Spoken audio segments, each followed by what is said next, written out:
Iñárritu, Academy Award winner, Alejandro Iñárritu. Thank you, Elvis. Good night, everybody. Thank you for coming tonight. And we will be joined momentarily by one Leonardo DiCaprio. I have to ask you this, what made you want to do this in IMAX? Well, projected in IMAX, I would like to give an applause to Chivo Lubeski that is sitting there, Mr. Chivo Lubeski. Emmanuel Lubezki, I have heard of him. And Mary Carter, the producer. Applause. Well, I think the story of the way we make these films, filmically, I will say, is that we wanted to shoot it originally in Panavision in '65. I remember that you were going to shoot film.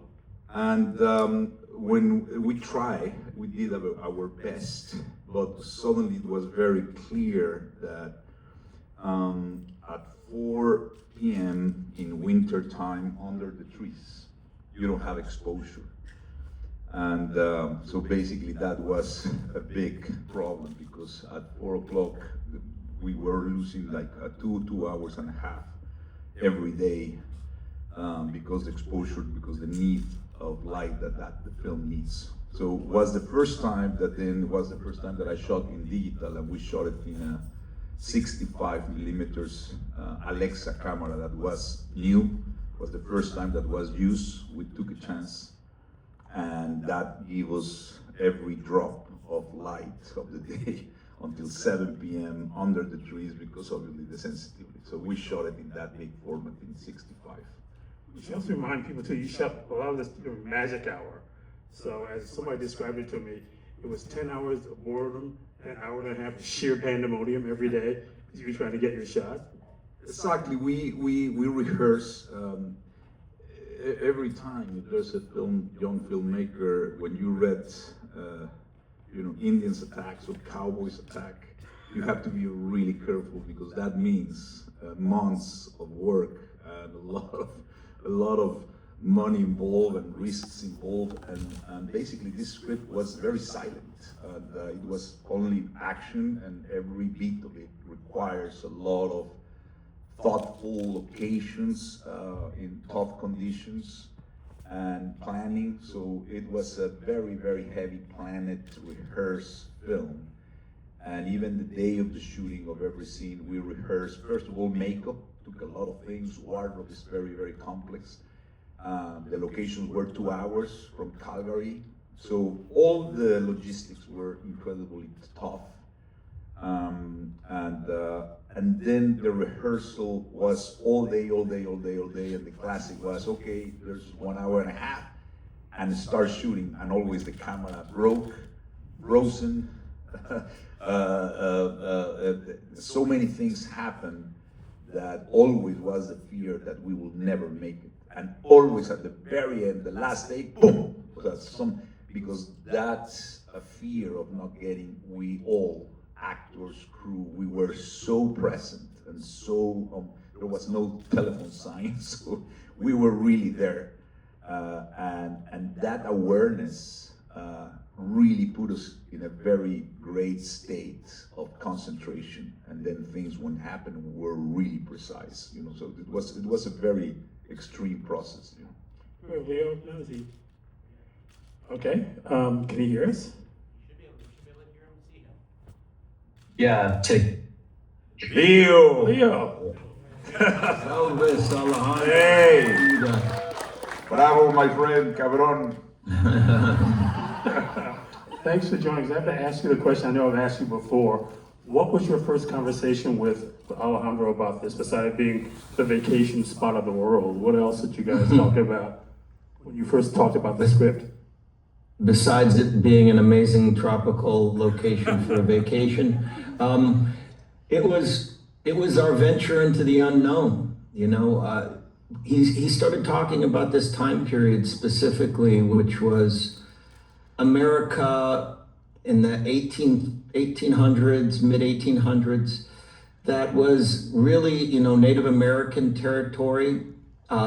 the West that had not yet been discovered, where capitalism was first starting to seep in with these trading companies, the conflicts between the English and the French, and sort of the mythology of Hugh Glass, who he was as a character. And, I think it was this, I think the idea of just going with Chivo and Alejandro into this ecosystem and sort of trying to discover what man's relationship with nature was, and what if we put a revenge story at the heart of it, started to just become extremely exciting to me. And of course, doing it with the both of them, it was our sort of realm into Tarkovsky in a lot of ways. It was discovering what the landscape would give us as a narrative as well as a story.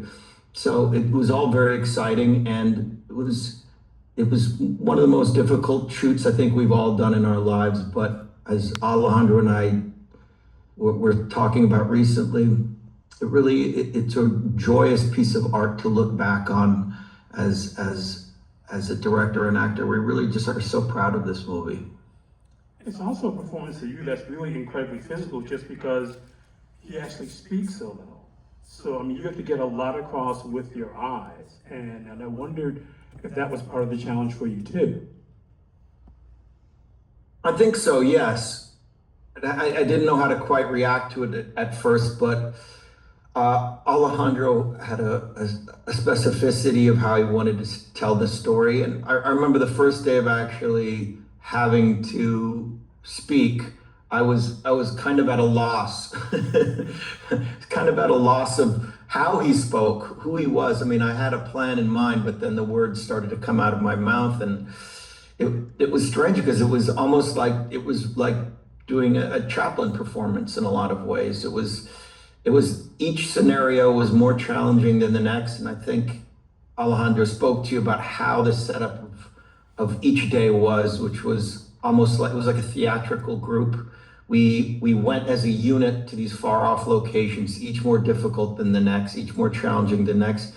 And as an acting troupe, we'd work out. Sometimes it was just me and the crew. Sometimes it was these highly orchestrated battle sequences. But all of them were done in silence, and we rehearsed all day. And then we had that magic hour of about an hour of shooting, and it was a mad, frantic pace to try to get everything up on film. And some days we'd make it, and some days we wouldn't. But each day was kind of a new challenge, and each day was a new little segment of the story that we had to convey. And I remember working very closely with Chivo a lot too. Chivo and I were trying to do a dance together. A lot of times, it was the camera sort of rolling around my face, or working with him almost like choreography. And if one of us misstepped, we'd have to take it all over again, and sometimes come back the next day. So it was one of the most unique cinematic experiences I think I've ever had, and I think any of us have ever had.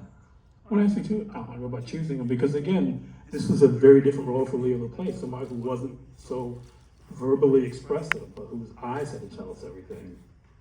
Yeah, I think as Leo said, I think the beauty was that it requires so much precision in every scene, even walking, even a guy, to make a film about Hugh Glass dragging himself in those landscapes. It requires a lot of specificity to make it happen that way, because again, there was no explanation, but just the physical story that Leo was carrying in himself by his expressions, with the eyes, with the body language, and how to really understand the nature of a body that is been healing through the seasons. And how is that?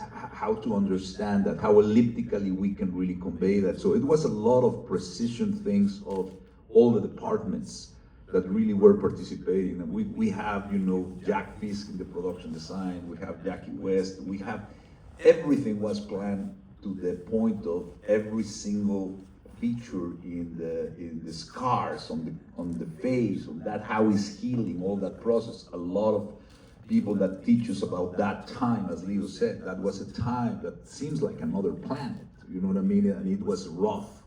and these people really live under those conditions. So we learn a lot about survival skills. So anyway, the precision, and then obviously the dance with the camera with Chivo and Scott Sakamoto, that was sometimes in Steadicam, and Chivo parading in the action scenes require a lot of rehearsals, a lot of storyboards, and obviously Leo has an incredible rhythm that it's very hard to explain, but I have never seen somebody that really understands where to look at what time. And rhythm is everything in cinema, especially in a film like that. So I think it was beautiful to see that dance he is describing, you know. I have to ask you, Leo, because the last sequence where you're stalking Tom Hardy and you encounter him, and again, you guys don't speak. We're so used to, at that point in the movie, all these sort of character relations coming out, and it's all about the way you're sort of staring him down. How hard was that sequence to do? Because it's something that I've never forgotten. I think we talked a lot about Kurosawa's films for that moment. We talked about certainly Yojimbo and Sanjuro, and the idea of these two the protagonist facing off with his mortal enemy and this moment of silence. And you know what Hugh Glass goes through in this movie, it almost sort of becomes a fever dream in a lot of ways. And I think the more that we started to be in those elements, you know, along with Jack Fisk's work and just talking about the history, talking about that time, it's almost like this character is going through a transformation. He doesn't know if he's alive or dead or what he's pursuing. So that final moment, which was a prolonged bit of shooting, where you know, we had to go to a separate location because we actually lost all the snow in Canada. Either we shot too long or climate change started to hit, and we had to go to the southern tip of Argentina to find snow. That became, you know, almost like this dream sequence. And I think that at that point, you know, Hugh Glass, you know, life or death doesn't matter to him anymore. So the fear is gone, you know, the fear is gone in him. And I just thought it was one of the most beautifully shot sequences, especially when Chivo and Alejandro came up with that ending of the staring into the camera and breaking the third wall at the end of the film. There were a few moments like that in this movie where it was a moment of discovery for me of how much we almost interact and reach out to the audience and hold a mirror to the audience, which, you know, maybe they had planned, but I didn't. I remember Chivo saying to me, we broke the third wall a couple times, which I had to see for myself up on screen. And by the way, I hope everyone enjoyed this IMAX showing of the movie tonight, because I haven't seen it in person, but I imagine it was pretty special. No, it's enormous, but you're saying that if the movie sort of starts with breaking the fourth wall when you're with your family, you sort of look into the camera, so it starts that with it's kind of this circular thing. And also to that moment of that encounter, I want you both to talk about this. I'll start with you, Alejandro. Really sort of hit the existential crisis of the movie, because in the background, as you're stalking, we sort of see this avalanche, which says, in a week's time, none of this will matter. I mean, that's, for me, it's such an extraordinary moment. That's why, for me, it's so unforgettable. Yeah, we were laughing about it at the crazy night. Honestly, I was watching the film and I was exhausted, completely exhausted. I mean, I remember every detail of every challenge, of everything. And when the avalanche came, just for you to know, whoever knows, we really have rehearsed that scene. Leo arriving with the horse, going down 3 steps. Captain Henry, he goes there, he look at it, airplane, a little plane was throwing TNT, explosives in the mountain. 1, 2, 3, the radio, yes, the explosion is there. And then we hear, boom. Okay, Leo, 1, 2, 3, and Leo didn't know that this avalanche was there, and he has to pretend, and then, okay, now, and I saw the avalanche coming, and then Leo has to turn, see the avalanche. But anyway, we were basically creating an avalanche in timing, in one take with no editing, and it happened, and it's beautiful. The timing again, the dancing between the camera, the avalanche, the plane, Leo's body. So there were miracles like that. And but just remember the tension that we were having in that day. It was really, really exhausting. But there was, all this was actually very planned. As Leo said, funny, he was telling me the story that when Leo found his son dead, and the camera goes so close and the breath started hitting the camera, Leo thought that he was obviously ruining the take. And he has apologized to you. So Leo was telling me that, but it was planned because obviously I wanted to have that breath there. And then obviously we cut to those clouds in silence, traveling in the sky. But obviously for us, we were really tempting that audience sensorially to get into the extreme version of the sensorial, put the audience in the mind and in the body of Hugh Glass and Leo, It's an incredibly visceral moment, but there's so many of them because you're talking about breaking the fourth wall. Let's think about how circular the film is because it starts with all this noise and it basically ends in silence. And just this idea of this, what's going to finally endure is the landscape. And I just wanted to ask you, when you were talking about seeing it for the first time, what was it like for you when you actually saw the film projected and finished, Leo, for the first time? It was a very special moment, as I said before, this whole journey for all of us was embracing the unknown. And, we knew we had a story, but it was a mythic fable. It was almost like a Greek tragedy of survival.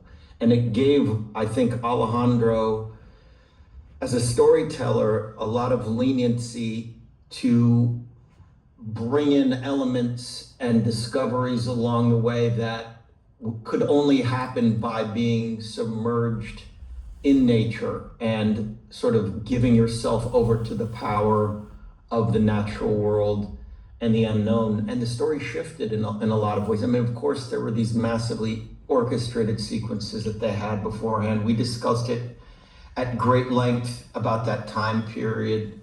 I mean, even the idea of the systematic destruction of the indigenous people by capitalist forces and business coming in.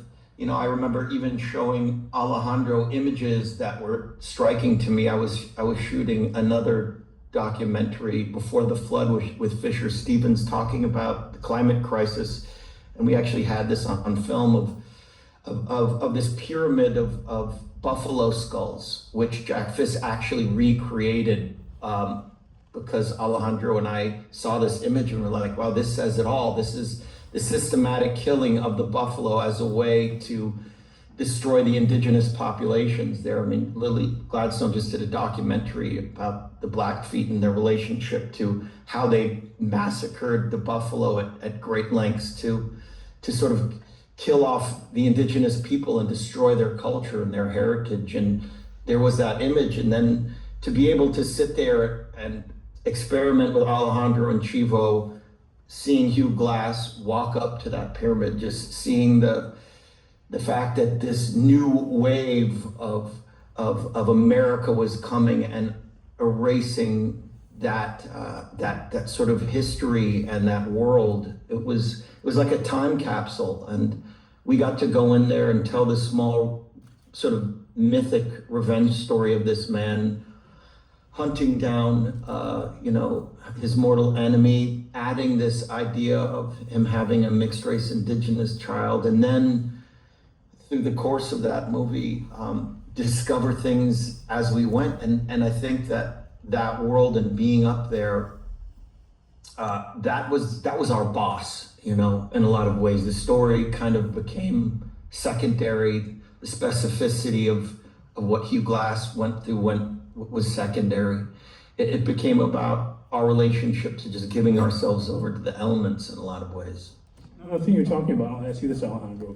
At the very beginning, after that attack, when we hear those men talking about the indigenous people and the way they're describing them, that really is sort of the the ugliness of capitalism and just about how expendable these people are. They don't think of them as human, do they? I think it's exactly right, as Leo said. This is the beginning of capitalism. Many of these men came from the British and Ireland, and they came and they were really strong men and resilient, but most of them were very ignorant and victims of the system that was being created there by no man's land. There was a lot of French. Mexico has just had very few years without the Spanish thing, but all of the territory was maybe sometimes Mexican, and there was territory that they were not really assigned to nobody. And obviously all the natives in a way has been here for hundreds of years. And as Leo said, all the animals almost they extinct many species. So obviously we know that the resources are finite, but we think that they are infinite. And that was the savage kind of the starting point of our insatiable greed. Is that why the opening is so savage? Because you want to find a visual correlative for that? The what? Is that why the opening sequence, that battle is so savage and brutal? Because you want to sort of make a visual metaphor for that? Absolutely. And there's almost nothing written about Hugh Glass, only that he was attacked, he just wrote one letter. So everything that has been written about Hugh Glass basically is based just on that fact or element, that he was abandoned by Fitzgerald, Bridger, but nothing more is very well known. Not only Punk and novel, but everything else. There's many books about him. But it's a myth. And I think you can make a lot of things and add your thing. And I was very interested about this mixed race son, because a lot of other, I would say, trappers really have relations with indigenous women, but they pay a price. Some of them obviously abandoned, but it was a very complicated time, as the ones that we are living now, unfortunately. Well, I have to ask you this, because I know you have to go, but something I'm sure you've heard before, but I've asked this. I mean, this movie for me falls into this thing that you're attracted to, which is these themes of betrayal and abandonment. And I wonder where that comes from for you. It tells a great story. What else can I say? I've been so fortunate for such a long period of time, and I'm so thankful to be able to, gravitate towards certain storytelling. That is obviously something that is pivotal and emotional for me, and I think that's come up in maybe instinctually in some of my choices. But at the end of the day, those aren't the themes that I gravitate towards. I gravitate towards the filmmakers, and this was an interesting one. It was exciting. It was also scary, but I knew I was going to be in the wilderness with Alejandro and Chivo exploring that territory, and I knew we didn't have all the answers. And I suppose, when you do a film of this nature, you need to have that pivotal sort of stability of a story that can carry you through a few hours. And there is nothing like a revenge story. It's very old-fashioned in its nature. You think about the great Westerns, but more than anything, it was to be able to work with Alejandro in this capacity. And like I said, not to be repetitive, but I am thankful now, as hard as that film was to do. And we have a great piece of art to look back on it as we get older, something that I certainly am proud of. Well, I know you've got to go over. Thank you for your time, and congratulations and good luck with everything. Thank you. Thank you, Leo. Thank you. Wish me luck on my first day of filming. I start in an hour. Bye-bye, guys. Mucha mierda, cabrón. Thank you for being here. Big Good hug. luck to you, man. We miss you, cabrón. You too. Ciao. So this is the thing I have to ask you. At some point on every movie you made, somebody's looking up at the sky. What? Somebody's looking up at the sky. In every film you've made, there's somebody takes a moment to do that. I think it's unavoidable, right? To look at the sky. I think it's the best gift, and sometimes we miss it. But when you see the clouds moving and all the light changes, it's like you said, am I dreaming? Are we, Yeah, we have lost that, but especially in this place. I mean, the clouds and the sky. The last day of shooting on those mountains, I remember we wrapped, and suddenly we were going down in those, snow motorbikes, and suddenly aurora borealis, yeah, the boreal auroras were coming in the mountain. It was almost to cry, so we stopped. And it was just like a gift. So, I mean, just to see the sky with the stars and the auroras, it was very special. Every day there was a gift, and this weather, even when it's tough, it was a gift. It was really a beautiful thing. I want to ask, how many of you guys I would like if you can raise the hands. The people that has not seen the film before, can you raise the hands? The first timers. Raise the first timers, raise your hand. How many are there? Okay, good. So you guys didn't get enough punishment, though we had seen it before. That's great. Because I have to tell you, the first 10 minutes of this movie is so harrowing. I mean, do you guys know what I mean? You are gripping the sides of your seat just because when you realize when you're basically waiting for the vultures to circle, and that's your relief that you've seen something you haven't seen before. And I want to ask you too, because the movie starts at the water and then goes up to the sky. I mean, it's in this weird way, it also kind of encapsulates the entire movie in that first scene. I want to ask you about how long it took to finish shooting that, and the idea again, starting in the water and going up to the sky. There's a very special thing that I want to share with you because originally was not there. It was just in a normal kind of, they were hunting. Mark Smith and I wrote that they were starting in a hunting day, and it was not written that it was in the water. And I was obsessed. Obviously, one of my favorite films is Andrei Rublev of Tarkovsky, and many other films that always I have seen. So there's one location in that film that is kind of in a water thing with some trees that are very common in the steppes, las stepas de Rusia. So, but not here necessarily. And I wanted to find a place that has the water thing for that precise thing to start in something that was moving. But we were shooting in Alberta, in Canada, and in that territory didn't exist that landscape, meaning a tiny kind of flow of water with trees there. There was rivers or there was trees, but there was not this kind of phenomenon. And I was obsessed, and we looked for it, and we couldn't find it. We couldn't find it. We were like 2 or 3 weeks before we start shooting. We have another location or start the scene, and there's a lot of bears there. And Jack Fisk, one day, the production designer, he took his car one Sunday by himself. Normally when we were scouting, we always brought a guy with a rifle, and we were always cowardly. Always they asked us to raise our hands and be like, oso, oso, oso, oso, no, shouting, oso, oso, bear, bear, bear, or not being attacked, right? Because they were, and Jack Fisk took his car, and he returned the Sunday and said, Alejandro, I think I found something for you. I said, what? He said, I'm gonna show you to you. And we met, and he showed me the pictures, and it was exactly the place that I had dreamed.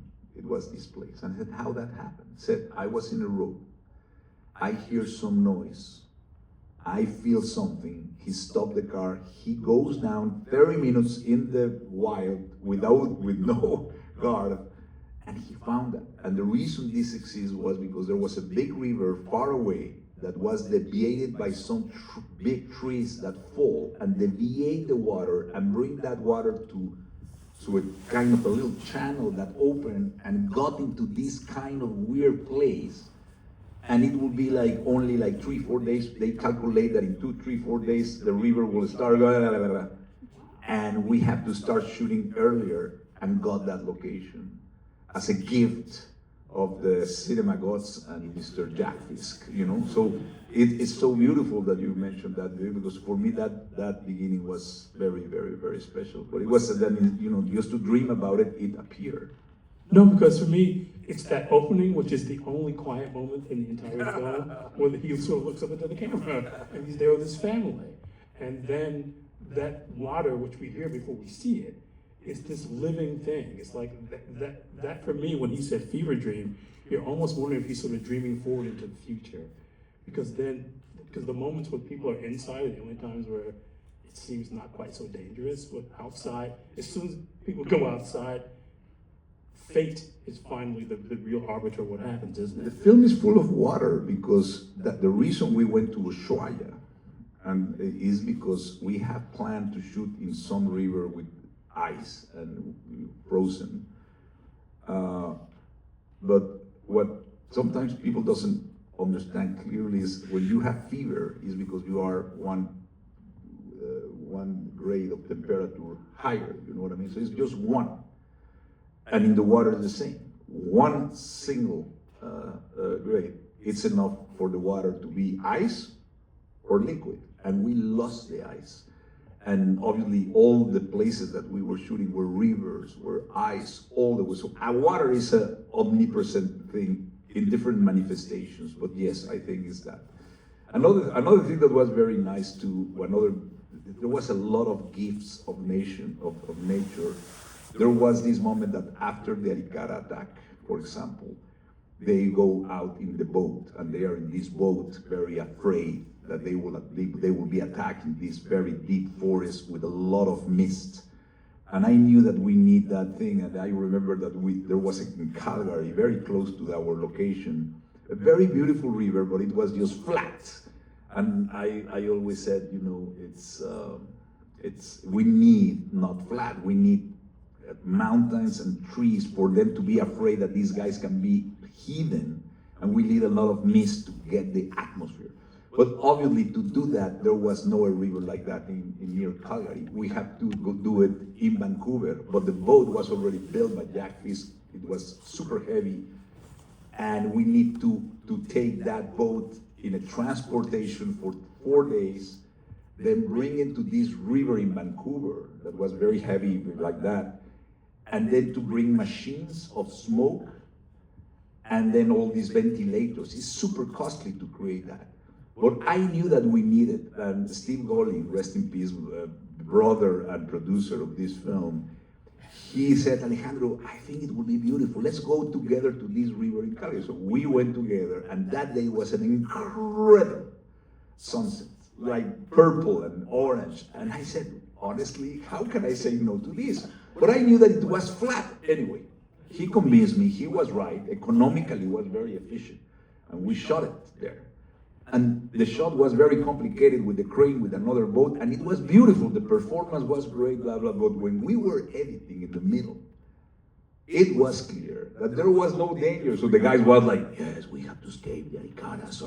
And it was just flat as hell, transparent, with no smoke. There was no way to put smoke there because obviously it was a flat land. So there was no danger, no atmosphere. So I'm talking about the importance of all the crazy things that we did in this film to, in a way, it was a game with nature, how to adapt nature to ourselves. And suddenly I show it to Mary and everybody and Arnold and all those, and said, guys, there's no tension, and this is the second scene in the film. Anyway, honestly, I was very appreciated that they understood, they back up. We flew that boat, we put it in the thing, we have all these machines, blah, blah, blah, and the day we arrived to that scene, suddenly it was a one special day that never has happened, and it was mist from 6 a.m. until 7 p.m. It was all that mist is absolutely real, and honestly, it makes a difference. So it's a scene that really takes you to that world of unknown and all that thing. So all the time was this dance with the nature to see how we were getting that, or going to Ushuaia to get that. Or all the trees, for example, that you see in the forest are painted in black. We painted trees. And why? Because obviously the trees were very, very, very, very clear. and didn't have that mystery and that kind of incredible architecture for many things that it seems silly. It's a painting, don't be worried, it was a natural organic thing that was washed up with the first rain.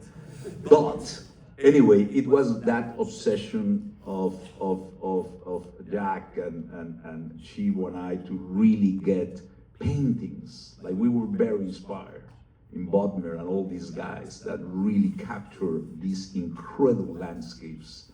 And for us was to put the people in paintings of nature like that, you know. So anyway, there's a full of all these anecdotes around the way we shot this film. Well, let's give a special hand to Oscar winner and blessed filmmaker Alejandro Gonzalez. Thank you very much for coming. Thank you always. By the way, there's this book. If you want to take a look to it, it's all the photographies. That's a book that it was meant for the crew, and we put together incredible amount of photography, and then there's the making of book that Insight Edition put together for you. So it's gorgeous. I'm doing like kind of a commercial, but no, because I feel very proud of it. Look at this. So all these it's incredible work of Kimberly French, which was the photographer that was with us, but it's incredible photography that is almost like a painting. So all these images are never seen material of incredible moments of magic, and this was a gift that we gave to the crew, and now we print it for the public. And then there is this other book which is all the making of, with all the storyboards and you know, all the process that I was trying to share with you. But it's very Did you buy this book now?